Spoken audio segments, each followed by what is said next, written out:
오늘의 찬양이 이렇게 우리의 마음을 좀 어루만져주는 참 귀한 찬양인 것 같습니다. 성도님들 한 주간 평안하셨습니까? 예. 하나님의 은혜 가운데 또 평안한 한 주간이 되셨을 줄로 믿습니다. 오늘 창세기 4장의 말씀을 가지고 우리 성도님들이 하나님 앞에서 내가 놓치고 있던 것 아니면 내가 잊고 있던 것, 그런 것들을 우리가 되살리면서 하나님과 함께 동행하는 또 귀한 성도들의 삶을 찾고자 같이 은혜를 나누고자 합니다.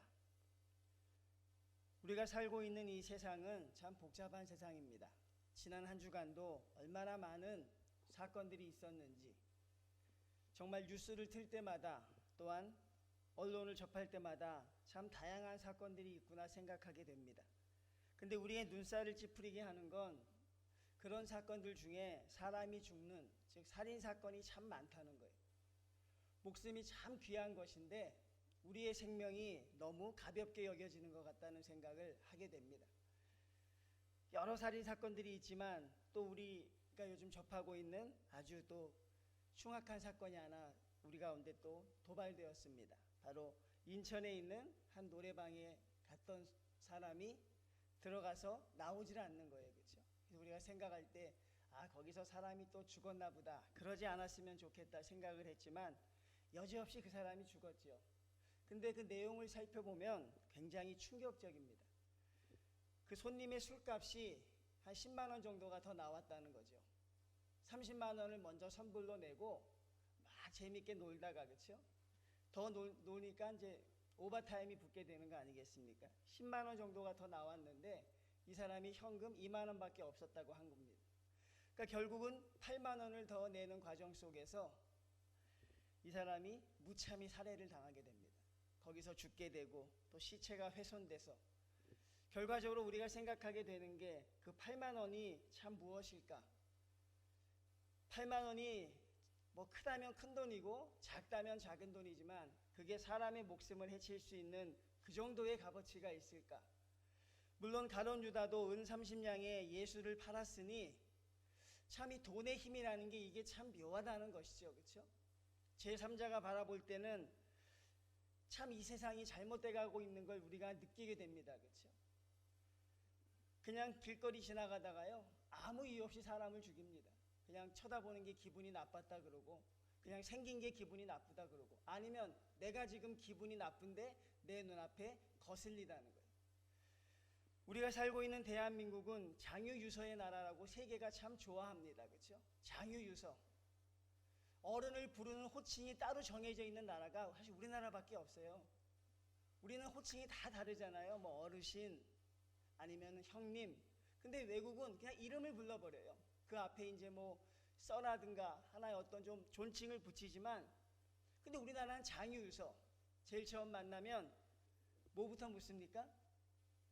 한 두세 번째 안에 나이나 고향을 꼭 물어요. 나이를 왜 이렇게 묻는지 모르지만 나이를 묻습니다. 나이를 묻고 나보다 어리면 뭐라 그러죠? 오늘부터 내가 자네 형님 하겠네. 그러십시오. 또 나이가 많은 사람들이 밥을 먹어도 우리나라만의 독특한 풍습인데 본인이 밥을 내요. 그렇죠? 그러니까 나보다 나이 많은 사람과 밥을 먹으면 어린 사람이 좀 편안하게 먹을 수 있어요. 근데 그게 완전히 무너지고 있죠. 20대 청년이 60대 노인을 무차별 폭행하고, 그렇죠? 여러분, 이런 발단의 비극이 어디서부터 생겼냐면 사실 오늘 저희가 읽은 본문에서부터 나온 거예요. 그런 사회가 아니었고 그런 세상이 아니었는데 살인, 누구를 죽인다는 것, 이게 바로 창세기 4장의 가인과 아벨에서 시작된 겁니다. 가인이 인류 최초의 살인자였고 아벨은 인류 최초의 피해자였어요. 근데 더 비극적인 것은 가인은 아벨의 형이었고 아벨은 가인의 동생이었습니다. 그럼 여러분, 우리가 모든 내용을 뒤로하고 어떤 큰 일이 있었길래 형이 동생을 죽였을까? 과연 그 이유를 우리가 납득할 만했으면 좋겠다는 거예요. 이 사회가 험악하다 보니까 어떤 사람이 죽었을 때 그럴 만한 이유가 있었으면 좋겠다는 생각을 우리가 하잖아요. 그러니까 형이 동생을 죽였던 정말 가족 간의 끔찍한 비극이 있었는데 그 이유가 과연 얼마나 대단한 이유였겠느냐? 형이 동생을 죽였을까요? 그래서 그 시작을 그렇게 합니다. 세월이 지난 후에 가인은 땅의 소산으로 제물을 삼아 여호와께 드렸고 예배를 드렸다는 것입니다. 아주 신실한 청년들이죠. 하나님께 드릴 줄 아는 아주 신실한 사람들이었어요. 오늘날로 말하면 하나님께 예배를 드렸습니다. 마찬가지로 4절도 아벨은 자기도 양의 첫 새끼와 그 기름으로 드렸더니, 그러니까 예배를 드리는 과정입니다. 하나님께 제물을 드리는 과정이고, 이거는 갑작스럽게 생겨난 게 아니라 아마 이들이 나면서부터 이렇게 했을 것이에요. 늘 주님 앞에 예배를 드렸는데, 여러분, 예배를 드리는 과정 속에서 뭐 험한 일이 나올 필요가 없다고 생각하죠. 우리가 교회 오면 거기에 늘 평안할 거라고 생각합니다. 그 교회가 늘 화평할 거라고 생각을 하듯이 하나님께 예배를 드렸던 가인, 또 하나님께 똑같이 예배를 드렸던 아벨, 근데 그 다음에 좀 문제가 생기기 시작해요. 바로 5절 말씀입니다. 가인과 그의 제물은 받지 아니하신지라. 여기서부터 문제의 사단이 시작돼요. 큰 문제예요, 작은 문제예요? 아주 작은 문제입니다. 정답을 모르는 것도 아니라 하나님이 가르쳐 주셨어요. 가인의 제물은 받지 아니하신지라. 여러분, 제가 늘 자꾸 이야기하지만 역사의 바늘을 되돌릴 수 있다면 아주 작은 차이라 그랬어요. 제가 지난주도 설교했지만 아버지가 취했을 때 그 아버지의 하체를 덮어주는 것과 그 아버지의 하체를 조롱한 것과는 아주 작은 차이였지만, 그 작은 차이가 그 민족의 후손의 존망을 자제하는 그런 큰 사건이 됐던 것처럼, 똑같이 예배를 드렸는데 하나님께서 말씀해 주시는 거예요.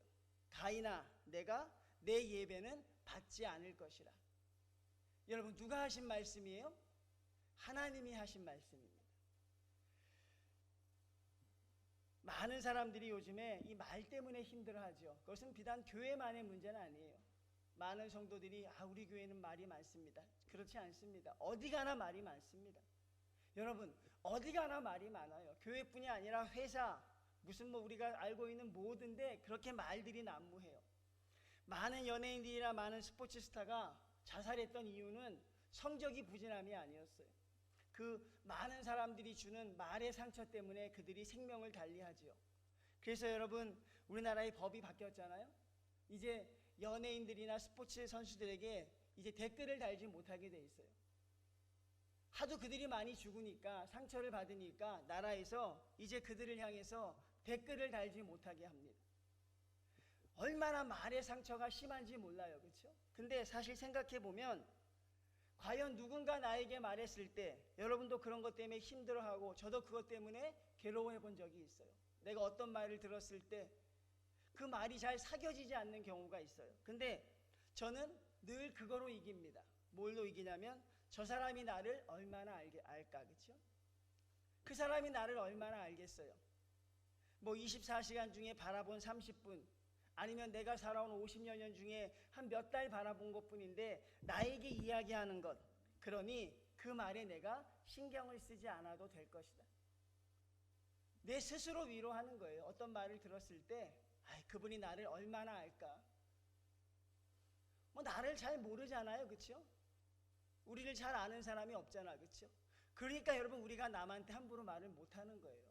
그래서 성경이 우리가 남에게 판단하지 말라 그래. 왜? 잘 모르니까. 여러분이 판단하는 모든 사람들, 여러분이 아십니까? 사실 몰라요. 교회로 따지자면 일주일에 한 번 주일날 만나는 정도밖에 없고, 그나마 아는 거라곤 누군가를 통해 들은 얘기가 답니다. 전혀 모르니까 성경이 우리에게 어떤 말도 하지 말라고 하는 거예요. 모르니까, 알지 못하니까. 제가 스스로 가슴속에 생각하는 것처럼 나를 잘 모르니 그 말에 내가 신경을 쓰지 않아도 되겠다. 근데 여러분, 오늘 상황은 내용이 좀 다르죠? 누가 말씀하신 거예요? 하나님이 말씀하신 거예요. 하나님이 가인에게 직접 말씀하신 게 뭐라 그랬냐면, 내가 내 재물은 받지 않을 것이다. 하나님이 하신 말씀 앞에 우리가 따라야 하는 건 무엇입니까? 순종입니다. 순종. 하나님이 하신 말씀 앞에, 하나님, 나는 그렇지 않습니다. 하나님이 나를 잘 모르십니다. 하나님이 내 속마음을 모르시군요. 그렇게 말할 수 없다는. 왜? 하나님은 우리를 만드신 분이고, 하나님은 우리의 중심까지 꿰뚫어 보시고 우리의 머리카락까지 세신 바 되시는 분이니, 우리의 모든 호흡이 하나님께 있으니 하나님이 우리에게 하신 말씀은 그 말씀 자체가 진실입니다. 믿습니까, 성도님들? 사람들의 말에 귀를 기울이지 말라는 것은 오직 하나님의 음성을 들으라는 것이고, 성경이 우리에게 가르쳐 주시기를 세상에 판단할 이는 오직 천하의 하나님 한 분밖에 안 계신다 그래요. 누구를 판단할 수 있는 분은 하나님밖에 계시지 않습니다. 나를 낳으셨고 나와 함께 하셨고 나를 인도하실 그 하나님의 말씀에는 그래서 우리가 귀를 기울여야 하는 거예요. 여러분이 하나님의 성전에 나온 이유도 사람의 소리를 듣기 위해서가 아니에요. 바로 이 성전에 계시는 하나님의 음성을 듣기 위해 이 자리에 오신 것이고, 그 다음에 부족하지만 하나님이 말씀하시고자 하는 대상을 통해서 우리에게 말씀해 주시는 것인데, 하나님이 가인에게 말해 준 거예요. 내가 너의 재물은 받지 않을 것이다. 여러분, 그러면 그 말씀 앞에 가인이 순종하면 되는 거예요. 하나님, 제 예배에 뭐가 잘못됐습니까? 하나님, 나 하나님 앞에 정성껏 예배를 드렸는데 하나님 왜 제 예배를 받아주시지 않으십니까? 하나님, 제가 무엇을 고쳐야 하겠습니까? 제가 다음에 예배를 드릴 때 하나님 어떻게 하면 제 예배를 하나님이 받아주시겠습니까? 그렇게 고민하는 성도들이 돼야죠. 왜? 누가 말씀하셨으니까요? 하나님이 말씀하셨으니까. 창조주 하나님, 심판주 하나님, 전지전능하시고 무소부재하시고 말 한마디로 모든 것을 주관하시는 하나님이 감히 내 마음에 들어오셔서 나에게 말씀해 주셨으니, 가인이라는 사람이 그 말을 들었을 때 이런 반응을 보여야 된다고요. 하나님, 제가 무엇이 잘못됐습니까? 내 안에 무엇이 문제입니까? 하나님, 내가 주님 앞에 열심히 나가 예배를 드리고 하나님 앞에 내 소산물을 드리고 나도 주님 앞에 예배를 드렸는데 하나님 왜 제 예배는 받아주지 않으시는 겁니까? 그 자리에서 통곡하며 회개하는 장면이 있어야 돼요. 근데 우리가 사실 이걸 잘 못하는 거예요. 하나님이 우리에게 주시는 말씀이 있습니다. 그 말씀은 저와 여러분을 올바른 길로 인도하시기 위한 말씀이에요. 여러분, 하나님의 말씀에 이게 애정이 담겨 있다고요. 자, 6절 말씀 봅니다. 내가 분하여 함은 어찌 됨이며 안색이 변함은 어찌 됨이냐? 내가 선을 행하며 어찌 낯을 들지 못하겠느냐? 선을 행하지 아니하면 죄가 문에 엎드려 있느니라. 죄가 너를 원하나 너는 죄를 다스려라. 가인아, 내 마음에 죄가 가득하구나. 근데 나는 너를 심판하지 않을 것이다. 나는 너를 이 죄 때문에 너를 망하게 하지 않을 것이다. 나는 네가 굳건히 서서 죄를 다스리는 사람이 되기를 바란다. 하나님이 얼마나 귀한 말씀을 주셨어요, 성도님들. 정말 귀하잖아요. 하나님이 뭐가 아쉬워서 나에게 오셔서 그런 말씀을 해주시냐고요. 그러면 우리가 주님 앞에 정말 간절한 마음으로 하나님 감사합니다. 나의 허물을 하나님이 지적해 주시니 감사합니다. 사람이 아니라 하나님이 직접 나의 허물을 가르쳐 주시니 하나님 감사합니다라고 주님 앞에 간구하면 되잖아요. 아주 작은 차이였지만 그랬으면 가인은 오늘날 믿음의 조상 중에서도 아주 훌륭한 사람으로 자기의 실수, 자기의 잘못을 하나님의 말씀을 듣고 더 바르게 발전시킨 사람으로 우리의 모범이 됐을 거예요. 왜? 하나님이 말씀하셨으니까 그 말은 100% 정답이 아니겠어요? 그리고 하나님 앞에 간구하며 회개하며 자기를 고치기 위해서 애를 써야 되는데 가인은 그렇게 하지 못합니다. 갑자기 화를 내기 시작했다는 거예요. 하나님이 그렇게 말씀하니까 갑자기 화가 나기 시작했다는 거예요. 어떤 화일까요, 이게 여러분? 가인이 내는 화, 여러분 짐작할 수 있겠죠? 저는 충분히 짐작이 돼요. 하나님 왜 제 거는 받으시고 내 건 안 받습니까? 라는 분노예요. 내가 쟤보다 못한 게 뭐가 있는데 왜 내 거는 안 받고 내 동생 아벨 거는 받으십니까? 사랑하는 성도님들, 하나님의 교회는 하나님이 지키시는 줄 믿습니다. 그렇죠? 세상에 죄악이 들어오지 못해요. 교회 안에서 살인이나 교회 안에서 뭐 강도나 강간이나 이런 악한 범죄가 교회 안에선 이루어지지 않습니다. 하나님이 우리를 지키시기 때문에. 근데 여러분, 인류 최초의 살인 사건이 창세기 4장에 이것을 기록해서 우리에게 가르쳐 주신 첫 번째가 뭐냐면, 교회 안에서 생길 수 있는 어려움, 그게 뭐냐면 아주 단순한 거예요. 대단한 게 아닙니다. 제가 앞에서 이야기했듯이 돈 8만 원에 사람을 죽인 것처럼 아주 단순한 이유예요. 그게 무엇인 줄 아십니까? 하나님 앞에 내가 나의 잘못이 드러났을 때, 하나님이 가르쳐 주셨을 때 그것을 인정할 수 있는 믿음이 우리에게 있어야 한다는 사실입니다. 사랑하는 성도님들, 가인은 거기서 회개하지 않고 화를 냅니다. 남과 비교하는 이 시기와 질투, 이게 여러분 하나님이 우리에게 주시고자 했던 첫 번째 살인의 비극이었습니다. 시기와 질투, 내 안에 있던 마음들이 시기와 질투, 이것이 여러분 한국 교회를 힘들게 하고 많은 믿는 자 성도들의 마음을 아프게 하는 거예요. 초대교회에 아나니아와 삽비라가 있습니다. 여러분, 그 아나니아와 삽비라가 죽었어요. 그것도 성전에서 그 자리에 즉사했습니다. 대단한 죄를 지은 게 아니라고 제가 여러 번 말씀드렸어요. 하나님 앞에 제물을 드리고 싶었어요. 은혜가 넘치니까. 하나님 앞에 은혜가 넘치니까 하나님께 무엇인가 바치고 싶었던 뜨거운 심정을 가졌던 사람들입니다. 하나님 앞에 드리기를 원했는데 드림의 이유가 뭐였냐면, 하나님께 드리는 감사함의 이유라기보다 다른 사람들의 주목을 받고 싶었던 거예요. 바나바라는 사람이 그것 때문에 교회에서 아주 많은 사람들의 존경과 인기를 받기 시작합니다. 하나님 앞에 드렸기 때문에. 그래서 자기도 그 사람보다 더 나아지기 위해서, 더 많은 걸 드리기 위해서 자기의 집을 팔아서 드리기로 했던 그 시기와 질투의 마음, 그것 때문에 그들의 생명을 하나님이 거두어 가십니다. 왜 거두어 가신 줄 아십니까? 시기와 질투는 그 자리에서 뿌리를 뽑아내지 않으면 더 큰 죄로 발전하기 때문에 그래요. 여러분 아십니까? 시기와 질투의 씨앗이 심기우면, 이게 열매를 맺으면 그게 바로 살인이 되는 거예요. 시기와 질투의 씨앗이 내 마음에 자라서 그게 열매를 맺으면 그게 바로 폭력이 되는 것이고, 그게 바로 그 사람을 죽이는 인격 말살이 되어버리는 거예요. 성경은 그걸 저희에게 가르쳐주고 계십니다. 왜 내 예배는 받지 않으십니까? 하나님, 내가 저 사람보다 못한 게 뭐가 있습니까?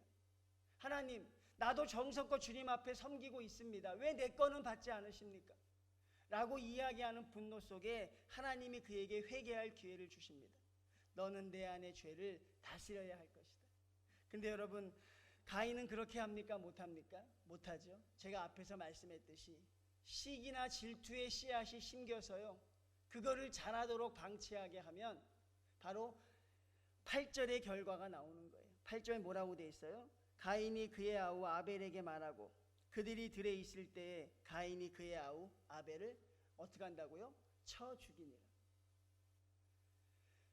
하나님은 우리에게 여러분 얼마든지 기회를 주십니다. 할렐루야. 믿습니까? 하나님은 여러분에게 얼마든지 기회를 주십니다. 여러분의 지금까지 살아온 인생, 하나님이 우리에게 얼마든지 기회를 많이 주시는지 몰라요. 베드로에게도 기회를 주셨어요. 내가 나를 부인할 것이라. 가룟 유다에게도 기회를 주셨습니다. 너희 중에 나를 팔 자가 있을 것이라. 그 사람은 차라리 태어나지 않은 것만 못할 것이라. 기회를 주셔요. 역시 가인에게도 기회를 주십니다. 가인아, 내 마음에 시기와 질투가 있구나. 나는 내가 그것을 다스리기를 바란다. 근데 가인은 시기와 질투심에 눈이 멀어서 결국 어떤 행동을 해요? 상상할 수 없는 일, 그 아우 아벨을요 쳐 죽이는 인류 최초의 살인자가 됩니다. 사랑하는 성도님들, 우리나라 속담에요, 뭐죠 그게? 한강에서 뺨 맞고 종로에서 화풀이 한다나 뭐 좀 헷갈리긴 합니다. 앞뒤가. 그런 속담이 있어요. 그게 뭐예요? 대상이 잘못됐다는 거예요. 지금 가인이 화를 내고 있는 대상은 사실 누굽니까? 하나님이잖아요. 하나님 왜 내 재물을 받지 않습니까? 결국은 자기가 화가 난 대상은 하나님입니다. 그렇죠?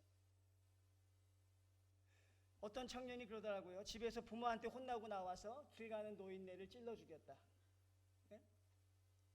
집에 가서 자기네 부모한테 죽게 혼나고 그와 비슷한 길 가던 부모를 홧김에 찔러 죽인 거예요. 왜 그런 거예요? 부모한테 혼난 거를 다른 사람에게 푸는 거예요. 사랑하는 성도님들, 아벨이 죄가 있어요, 없어요? 여러분, 아벨의 죄가 있어요, 없어요? 아벨은 하나님 앞에 예배 잘 드린 것밖에 없어요. 성경에 보면 아벨이 가인에게 아무 말도 하지 않습니다. 아이고 꼴 좋다, 놀리거나 조롱하는 말이 없어요. 아벨은요, 하나님이 자기의 말씀해 주신 대로 하나님이 가장 기뻐하는 자기의 제물을 그냥 드립니다. 그리고 형 가인을 야단칠 때도 아벨은 어떤 반응을 보이지 않아요. 히브리서에 보면 아벨을 의인이라고 합니다. 근데 아무 죄도 없는 그 아벨에게 가인이 하나님께 향한 분노를 그 동생에게 풀어버리는 거예요. 사랑하는 성도님들, 가인이 왜 화가 났냐 또 하나 분석해 보면요, 이거는 사실 그동안 많이 얘기하지 않았던 건데, 하나님이 가인의 죄를 드러내셨어요. 하나님이 가인의 마음속에 있는 그 죄를 사람들은 보지 못합니다. 여러분, 우리는 사람의 얼굴밖에 보지 못해요. 근데 하나님께서는 많은 사람들이 보는 앞에서 가인의 죄를 드러내십니다. 사랑하니까. 여러분, 사랑하니까 그러는 거예요. 이대로는 하나님의 자녀가 될 수 없으니까 하나님이 다른 사람이 보지 못하는 가인의 마음속의 죄악을 하나님이 들춰주십니다. 가인아, 내 마음속에 이런 죄가 있구나.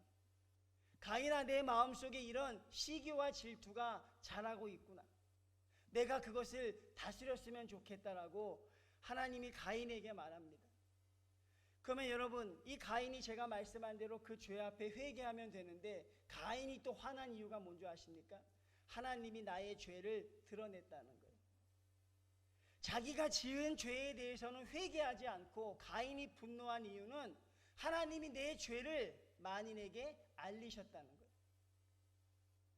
내가 잘못한 죄에 집중하지 않고 내 죄가 드러났다는, 거기에 대해 가인이 분노하고 있다는 사실입니다.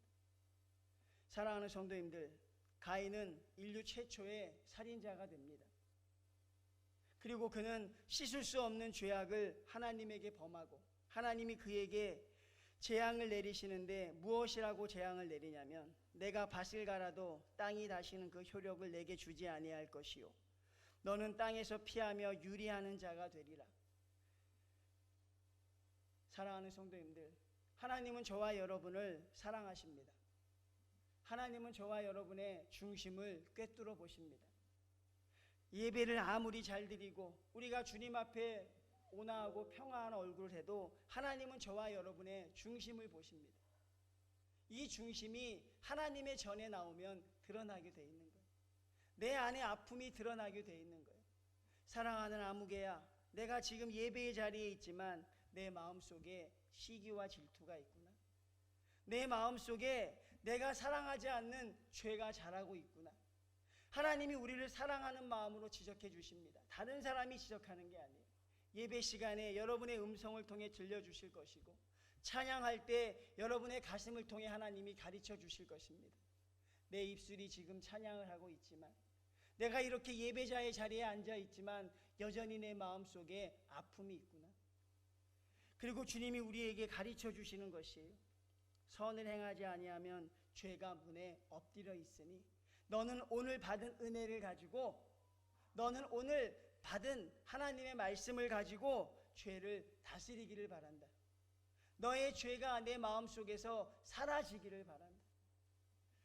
저는 우리 사랑하는 성도님들이 이 주님의 말씀 앞에 감사할 줄 아는 성도들이 되셨으면 좋겠습니다.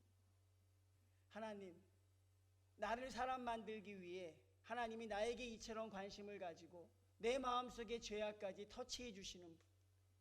아까 찬양을 들을 때 하나님 마치 제 마음을 어루만져 주시는 것 같았어요. 평화 평화로다, 하늘 위에서 내려오네. 하나님과 동행하면 우린 그렇게 얼마든지 살 수 있습니다. 하나님이 여러분에게 가르쳐 주신 대로만 살면 우리는 얼마든지 그렇게 살 수 있습니다. 근데 여러분, 하나님이 나를 사랑하셔서 나의 죄를 드러내 주시고 하나님이 나의 잘못을 가르쳐 주셨을 때 여러분 그 자리에서 주님 앞에 기도하며 고쳐내는 성도들이 되시길 바랍니다. 이 분노를 풀어서 가인의 마음속에 그런 분노가 있었을 것이 왜 아벨을 죽였을까요? 자기보다 나은 게 없다고 생각했고 저 아벨만 없으면 하나님이 내 재물을 받아주시겠지. 저 아벨 저놈만 없으면 하나님이 나를 더 사랑해 주시겠지. 엉뚱한 불똥이 다른 사람에게 튀기는 모습을 성경이 우리에게 가르쳐주고 있습니다. 아주 작은 것에서부터 시작합니다. 순간의 차이라고 제가 설명의 말씀을 드렸습니다. 여러분 기도하실 때 예배 드릴 때 하나님이 우리 마음에 주시는 이런 감동이 있습니다. 내가 너를 그렇게 사랑하는데 너는 나를 위해 무엇하느냐 말하는 하나님의 감동이 있을 때 성도님들 그 자리에서 회개하시는 성도님이 되시길 바랍니다. 하나님 무엇이 부족할까요? 제가 하나님 바라보시기에 제가 무엇이 안 되고 있습니까? 하나님 앞에 나아갈 때 무엇이 제게 장애물이 되어 하나님 제 예배를 받지 않으십니까? 하나님 내 안에 그것들을 고쳐갈 수 있는 능력을 주십시오. 내가 오늘 주일날은 그런 패배자의 마음으로 왔지만 다음 주일날은 승리자가 되어 올 수 있게 하나님 나를 도와주십시오 라고 여러분의 스스로 발전의 기회로 삼는다면 여러분은 세계에서 하나님이 인정하는 가장 훌륭한 성도로 클 수 있습니다. 우리를 판단하실 분은 오로지 하나님 한 분입니다. 성도님들 바보처럼 살지 마십시오. 하나님이 우리에게 판단할 권한을 준 사람은 이 세상에 어느 누구도 없어요. 나를 어떤 사람이라고 규정할 수 있는 사람도 이 지구상에 존재하지 않습니다. 너는 이런 사람이야. 너는 이게 잘못됐다고 말할 수 있는 사람도 이 세상에 아무도 없습니다. 오로지 나를 판단하실 분은 누구예요? 하나님이십니다. 아들아 딸아 잘했다. 하나님만이 할 수 있는 것이고 아들아 딸아 돌이키라고 말씀하는 것도 하나님만이 하실 수 있는 것이고 나는 너의 재물을 받지 않을 것이라 말씀하시는 것도 하나님만이 하실 수 있는 것. 그러니 여러분의 귀를 크게 여셔서 하나님의 음성을 듣는 성도들이 되시기를 바랍니다. 어떤 분은 오셔서 하나님의 음성을 한마디도 못 듣고 사람의 소리만 듣고 가요. 그 안에 평화가 있겠어요? 없겠어요? 없지요. 여러분 이렇게 생각하십시오. 나를 누가 알겠어? 내가 하나님 앞에 드렸던 기도의 제목을 어느 누가 알 수 있고 하나님과 교제했던 나의 교제의 아름다움을 그 누가 알 수 있겠어? 지금 당신들은 잠깐 보여지는 모습으로 나를 판단하겠지만 우리 하나님은 나를 그렇게 말씀하지 않으실 거예요. 우리 하나님은 나를 그렇게 판단하지 않으실 거예요. 만약에 하나님이 나를 그렇게 판단하시면 나는 그 자리에서 하나님께 회개하고 돌이키는 성도의 삶을 살겠다는 이 성도의 당당함을 가지고 우리 신흥교회 성도님들 살아가시기를 주님의 이름으로 축원을 드립니다. 여러분 사람의 말, 사람의 소리, 여러분이 들려지는 것들 그것 때문에 우리가 의기양양하게 하루를 살 수도 있고 그것 때문에 의기양양하지 못해서 침울한 가운데 살고 있지만 너무나 감사한 것은 우린 주일날 한 번씩 하나님의 전에 올라옵니다. 오늘 여러분 이 자리에 앉아 기도하실 때 하나님이 여러분과 교제하셨을 줄로 믿습니다. 하나님 여러분의 음성을 들으셨을 줄로 믿습니다.